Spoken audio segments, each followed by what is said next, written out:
ପିତା ଓ ପୁତ୍ର ଏବଂ ପବିତ୍ର ଆତ୍ମାଙ୍କ ନାମରେ ଆମେନ୍। ପ୍ରିୟ ବନ୍ଧୁଗଣ, ଆଜି ମାତା ମଣ୍ଡଳୀ ତାଳପତ୍ର ରବିବାର ବା ଯାତନା ରବିବାରକୁ ପାଳନ କରେ। ଆଜିର ମୁଖ୍ୟ ପ୍ରସଙ୍ଗ ଗୌରବରୁ କୃଶର।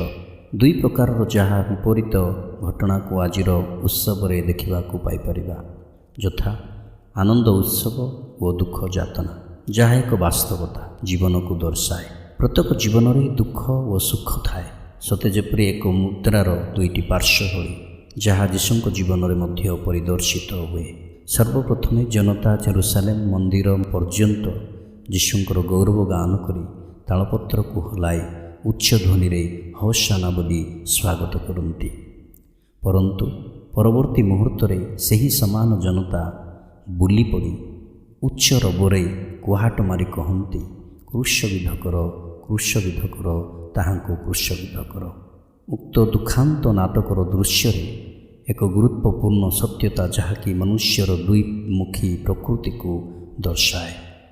ପ୍ରଥମଟି ଟ୍ରୁ ସେଲ୍ଫ ବା ସତ୍ୟତାର ରୂପ ବା ଅସଲ ସ୍ୱଭାବ, ଏବଂ ଦ୍ୱିତୀୟଟି ଫଲ୍ସ ସେଲ୍ଫ ବା ମିଥ୍ୟାର ରୂପ ବା ନକଲି ସ୍ୱଭାବ। ପରିତାପର ବିଷୟ ଏହି ଯେ ଅନେକ ଦ୍ୱିତୀୟ ରୂପ ବା ସ୍ୱଭାବକୁ ଆପଣାର କରିଥାନ୍ତି। କଥାରେ ଅଛି, ବର୍ଷା ଯୁଆଡ଼େ ଛତା ସିଆଡ଼େ। ଯେଉଁଠି ସୁବିଧା ସେଠି ତା'ର ବସା। ସେ ହୋଇଛନ୍ତି ଛତା ମାର୍କା। ସୁତରାଂ ମନୁଷ୍ୟର ସ୍ୱାର୍ଥପରତା ଆଜିର ସମୟରେ ସୀମାର ଶୀର୍ଷରେ, ଯାହାରି ଫଳରେ ସରଳ ନିରୀହ ଦୋଷହୀନ ବ୍ୟକ୍ତିମାନେ ଏହାର ଶିକାର ହୋଇ ଯନ୍ତ୍ରଣା ଭୋଗନ୍ତି। ଆଜ୍ଞାବହ ଦାସ। ଆଜିର ପ୍ରଥମ ପଠନରେ ଯିଶାୟ ପୁସ୍ତକ 50 ଅଧ୍ୟାୟ 4-7ରେ ଆମମାନଙ୍କୁ ଦର୍ଶାଇ ଦିଆଯିବ ଏକ ଦୁଃଖ ଭୋଗୀ ସେବକ ତା'ର ଯନ୍ତ୍ରଣା ଯାତନା ଭୋଗିବା ଓ ଅପମାନିତ ହେବା ସତ୍ତ୍ୱେ ମଧ୍ୟ ସେ ବିଶ୍ୱସ୍ତ ଓ ଆଜ୍ଞାବହ ସେବକ ରୂପେ କାର୍ଯ୍ୟ ସାଧନ କରନ୍ତି। ସେହି ବିଷୟରେ ପ୍ରବକ୍ତା ଯିଶାୟ ଦର୍ଶାନ୍ତି, ଯେଉଁମାନେ ମୋତେ ଆଘାତ କଲେ ତାହାଙ୍କୁ ମୋର ପିଠି ଦର୍ଶାଏ। ଉକ୍ତ ସେବକ ଦୁଃଖ ଯନ୍ତ୍ରଣାରୁ ପଳାୟନ କରନ୍ତି ନାହିଁ, ବରଂ ପରମେଶ୍ୱରଙ୍କ ଠାରେ ସେ ସମ୍ପୂର୍ଣ୍ଣ ଭରସା ରଖନ୍ତି। ଏହି ଭବିଷ୍ୟବାଣୀ ଯୀଶୁଙ୍କ ଜୀବନରେ ପରିପୂର୍ଣ୍ଣତା ଲାଭ କରେ, ଯିଏକି ତାଙ୍କ କ୍ରୁଶ ଯାତନା ଲଭିବା ସତ୍ତ୍ୱେ ମଧ୍ୟ କ୍ରୁଶ ମୃତ୍ୟୁ ପର୍ଯ୍ୟନ୍ତ ଆଜ୍ଞାବହ ରହିଲେ। ଆଜିର ଦିନରେ ଅନେକ ଲୋକ କଷ୍ଟ, ଦୁଃଖ ଓ ତ୍ୟାଗରୁ ଦୂରରେ ରହିବା ପାଇଁ ଏବଂ ଆରାମଦାୟକ ପରିବେଶ, ସର୍ବଦା ଜୀବନରେ ସଫଳତା, ଆତ୍ମତୃପ୍ତି, ଆତ୍ମ ଅଭୀଷ୍ଟ ପୂରଣ, ଶସ୍ତା ଜୀବନ, ଭୋଗବିଳାସର ଜୀବନ ଅତିବାହିତ କରିବା ବହୁତ ପସନ୍ଦ କରନ୍ତି। ଅପରପକ୍ଷରେ ଯୀଶୁଙ୍କର ଜୀବନ ଶୈଳୀ ଆମମାନଙ୍କୁ ଶିକ୍ଷା ଦିଏ ଯେ ପ୍ରକୃତ ସଫଳତାର ଜୀବନ ବା ସତ୍ୟ ପ୍ରେମର ଜୀବନରେ ଅନେକ ତ୍ୟାଗ ଓ ସହନଶୀଳତା ଅବଲମ୍ବନ କରିବା ଦରକାର। ଗୌରବମୟ ପୁନରୁତ୍ଥାନ ରବିବାର ଦୁଃଖ ଯନ୍ତ୍ରଣାର ଶୁକ୍ରବାର ପରେ ହିଁ ସଂଘଟିତ ହୋଇଥାଏ। ବାସ୍ତବରେ ଶୁକ୍ରବାରର ଜୀବନ ସ୍ୱଳ୍ପ କାଳ ପାଇଁ। ତାହା ଯଦି ସମ୍ମୁଖୀନ କରି ଅଗ୍ରସର ହୋଇ ବଢ଼ୁ, ତେବେ ଅସରନ୍ତି ଆନନ୍ଦର କାଳରେ ପ୍ରବେଶ କରୁ, ଯାହାର ଆଉ ଅନ୍ତ ନାହିଁ। ଆଜିର ଦିନରେ ଖ୍ରୀଷ୍ଟଙ୍କୁ ବିଶ୍ୱାସ ଓ ଅନୁକରଣ କରିବା ଅତି ସହଜସାଧ୍ୟ ନୁହେଁ।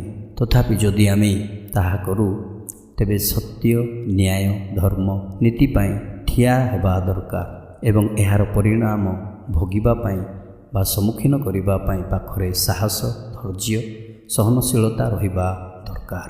କାରଣ ବହୁତ ଲୋକମାନେ ଏହାର ବିପକ୍ଷରେ ଅଛନ୍ତି, ତେଣୁ ବହୁତ ପ୍ରତିବନ୍ଧକ ବା ବିରୋଧ ରହିଅଛି। କିନ୍ତୁ ଏହାର ସମ୍ମୁଖୀନ କରିପାରିଲେ ନିଜର ସ୍ୱାଭିମାନକୁ ନିଜସ୍ୱ କରି ରଖିପାରିବା। ଯୀଶୁଙ୍କ ଯାତନା। ଯୀଶୁଙ୍କର ଦୁଃଖ ଯାତନା ଓ ମୃତ୍ୟୁ ବିଷୟରେ ସୁସମାଚାରିକ ମାଥ୍ୟୁ ଆଜି ବର୍ଣ୍ଣନା କରନ୍ତି। ଏହି ଜୀବନ କାହାଣୀରେ କେତେକ ଚରିତ୍ର ବା ଭୂମିକାକୁ କେବେ ମଧ୍ୟ ଭୁଲି ହୁଏନା। ସେହି ଚରିତ୍ରରେ ମନୁଷ୍ୟର ମନୋଭାବକୁ ଚିତ୍ରଣ କରାଯାଇଥାଏ। ପ୍ରଥମ, ବିଶ୍ୱାସଘାତୀ ଇସ୍କାରିୟତ ଜୁଦାସ, ଯିଏ 30 ଗୋଟି ରୌପ୍ୟ ମୁଦ୍ରା ପାଇଁ ବୋଲି ଯୀଶୁଙ୍କୁ ହାତ ଧରାଇ ଦିଅନ୍ତି। ଏହାଙ୍କ କାର୍ଯ୍ୟକଳାପ ଆଜି ମଧ୍ୟ କେତେକଙ୍କ ନିକଟରେ ଦେଖାଯାଏ, ଯାହାକି କିଛି ଟଙ୍କା, ପଦପଦବୀ କିମ୍ବା ବ୍ୟକ୍ତିଗତ ଲାଭ ପାଇଁ ନିଜର ମାନବିକତାକୁ କିମ୍ବା ନିଜସ୍ୱକୁ ବିକ୍ରୟ କରିବାରେ ପଛାଇ ନଥାନ୍ତି। ଦ୍ୱିତୀୟ, ପିତରଙ୍କ ତିରସ୍କାର, ଅର୍ଥାତ୍ ଯଦ୍ୟପି ଯୀଶୁଙ୍କୁ ପିତର ବହୁତ ଭଲ ପାଉଥିଲେ, କିନ୍ତୁ ଭୟ କାତରରେ ସେ ଯୀଶୁଙ୍କୁ ମନା କରିଦିଅନ୍ତି।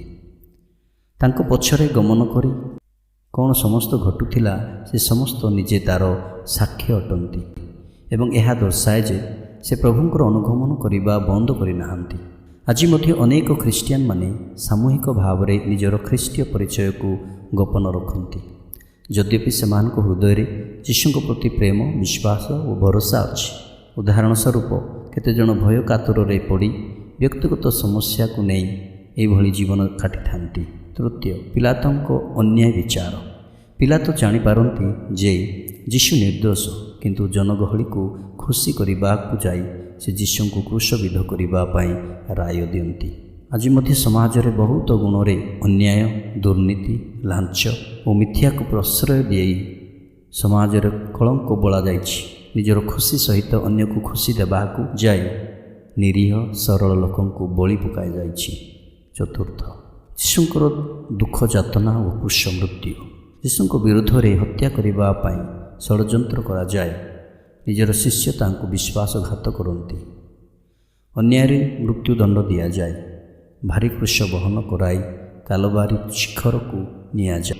ସେହି ସମୟ ମଧ୍ୟରେ ତାଙ୍କୁ କଷା ପ୍ରହାର, ନିର୍ଯାତନା, ଅପମାନର ବାକ୍ୟ, ଚାପୁଡ଼ାଘାତ ଏହିପରି କରିବା ଦ୍ୱାରା ଯୀଶୁ ମାନସିକ ଭାବେ ଓ ଶାରୀରିକ ଭାବେ ପୀଡ଼ା ଅନୁଭବ କରନ୍ତି।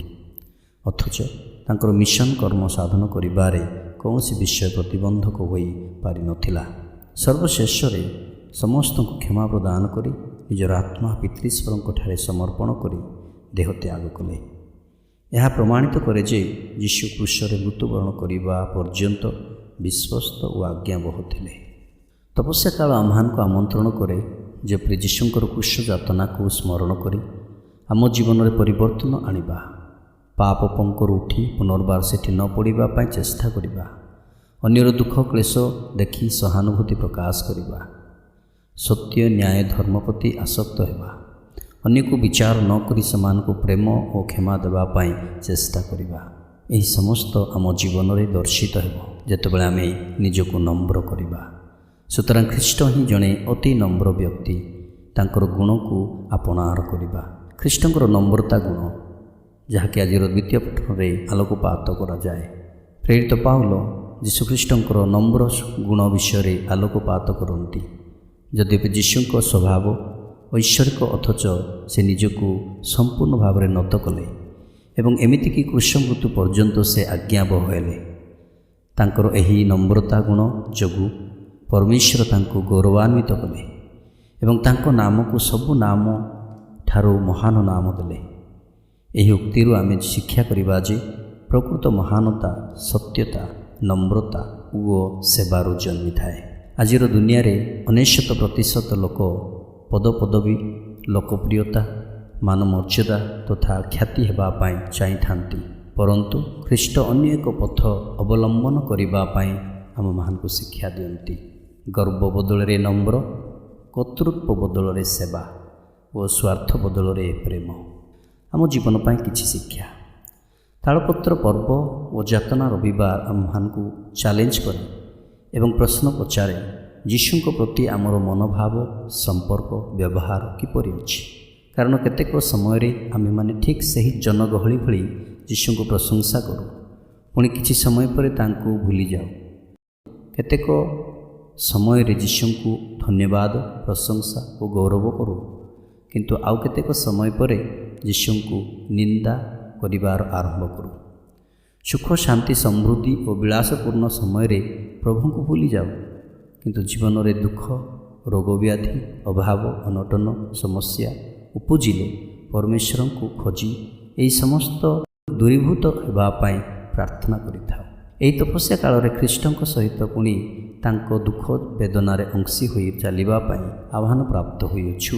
ତେଣୁ ଆମେ କେତେକ ତପସ୍ୟାକାଳୀନ ସଂକଳ୍ପ ଆପଣାର କରିବା ପାଇଁ ଚେଷ୍ଟା କରିବା। ପ୍ରଥମ, କଷ୍ଟକର ସମୟରେ ମଧ୍ୟ ଖ୍ରୀଷ୍ଟଙ୍କୁ ବିଶ୍ୱସ୍ତ ହେବା।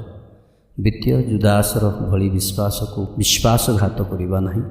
ତୃତୀୟ, ଆମର ବିଶ୍ୱାସକୁ ସାକ୍ଷ୍ୟ ଦେବା ପାଇଁ ସାହସ କରିବା। ଚତୁର୍ଥ, ପିତରଙ୍କ ଭଳି ଲୋକ ସମୂହରେ ଖ୍ରୀଷ୍ଟଙ୍କୁ ପ୍ରତ୍ୟାଖ୍ୟାନ କରିବା ନାହିଁ। ପଞ୍ଚମ, ସତ୍ୟ ଓ ନ୍ୟାୟ ସପକ୍ଷରେ ଠିଆ ହେବା। ଷଷ୍ଠ, ପିଲାତଙ୍କ ଭଳି ନିଜର ଦାୟିତ୍ୱକୁ ଦୁର୍ବ୍ୟବହାର କରିବା ନାହିଁ।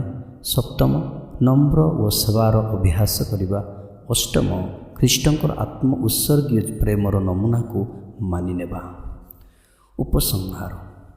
ତାଳପତ୍ର ପର୍ବ ଆମମାନଙ୍କୁ ସ୍ମରଣ କରାଇ ଦିଏ ଯେ ଯୀଶୁଙ୍କର ଯାତ୍ରା ଅଟେ ଉତ୍ସବରୁ ଉତ୍ସର୍ଗ ଯାଏ ଏବଂ କ୍ରୁଶରୁ ପୁନରୁତ୍ଥାନ ଯାଏ ଅବ୍ୟାହତ ରୁହେ।